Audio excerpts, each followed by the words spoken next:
I've never known a brand to ask its customers to lease versus buy, which makes me a little bit suspicious, especially reading the headline that Toyota wants its customers to lease instead of buying new cars. Then I read a little more, and now it makes sense.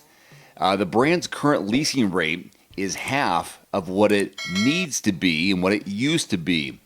Toyota is basically on a mission to find ways to convince U.S. customers to lease their new vehicles instead of buying them, as lease rates are currently about half of what they should be according to Toyota. Now, why is this a problem? Why is this a problem for Toyota? Because customers who lease are automatically forced to come back in 3 or 4 years to lease another vehicle, and those who buy typically keep their Toyotas for far longer than other vehicles.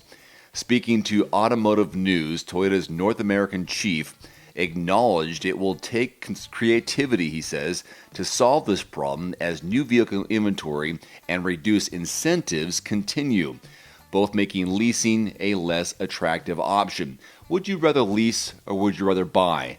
Leave your feedback in the comments section below and we continue.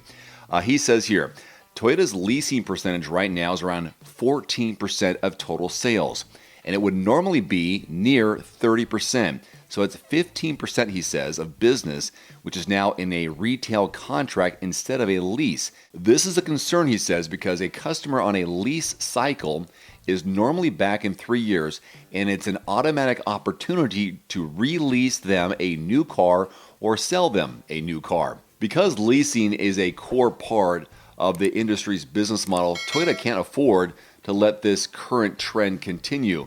But there's another critical reason leasing is a must. It consistently creates a precious supply of certified pre-owned vehicles, which I really couldn't wrap my head around until I read this. Late model, low mileage examples of the RAV4, Tacoma, and Highlander fly off dealer lots quickly. Leasing terms can also be extended if inventory is tight like it is now, basically allowing dealers to make money when it doesn't have enough new vehicles to sell. So now it makes sense on why Toyota wants more customers to lease instead of buying their new cars. The new cars simply aren't there. On a related note, since we're talking about RAV4, or at least there was a mention of it, here is an off-road example and review of me driving the Toyota RAV4 off-road at an off-road course earlier this year. Here it is, my friends, the 2022 Toyota RAV4 TRD Off-Road in Cavalry Blue. Let's get a thumbs up for the external color. I'm loving it. I try to match a little bit with the color of the car. Blue shorts, blue shirt. Anyhow, today's a special video where I'm going to showcase what this vehicle can do in an off-road setting. I recently went to my annual event we call Mudfest, where we do 2 days of testing, both on-road and off. In this video, I'm going to showcase what it can do off-road. Hope you enjoy this. This is part 2. You can see a link to the part 1 video in the description below this one. Enjoy.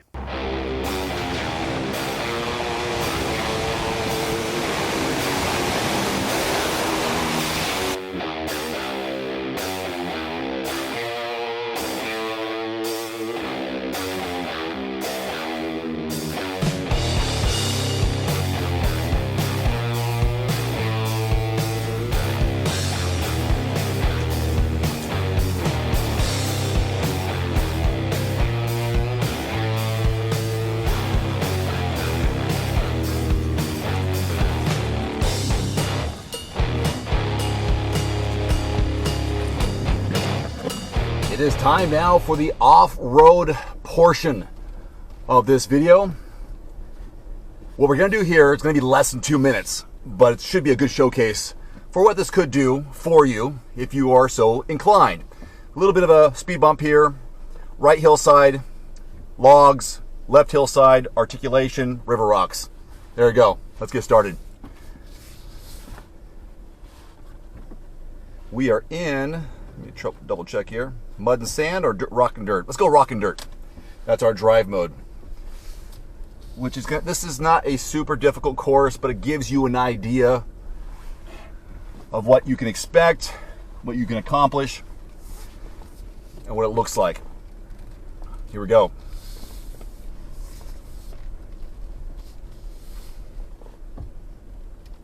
Hugs the hillside okay. Let's check out the ground clearance here. It's recognizing there's an obstruction in the nose. Now we're above it. All the wheels are working together. Yes, sir. That was easy peasy, right?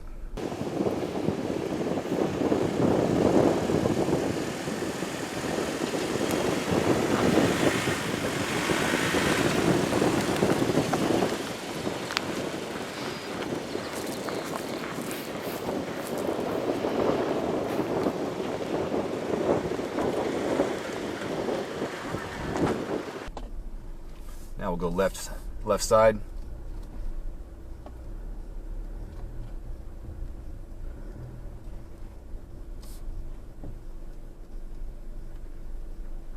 And now the exciting visual part, I think, is the articulation. There will be some wheels spinning in the air. Watch how the wheels react. Little dip to the right, left wheel's up, dip to the left, no spins. I stopped right there, that was my fault. Traction control kicked in a little bit, and we're good.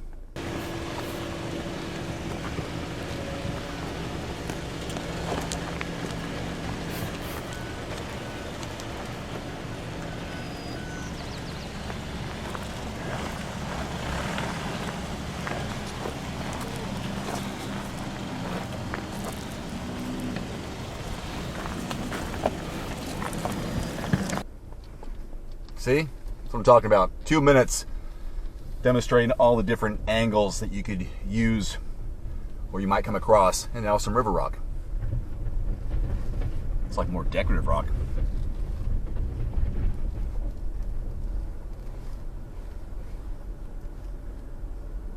All right, what do you think? Scale 1 to 10. What would you give it? On-road portion and now the off-road portion. Now that's what I want to see in the comment section below. Individually, and then if you want to do a combined score, great. Either way, thanks for watching. I appreciate your time. Click subscribe, like, and we'll see you next time. Adios.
One final note, if you are in the market for a new vehicle soon, great. Connect with your local dealership and price and test drive at least 3 different vehicles.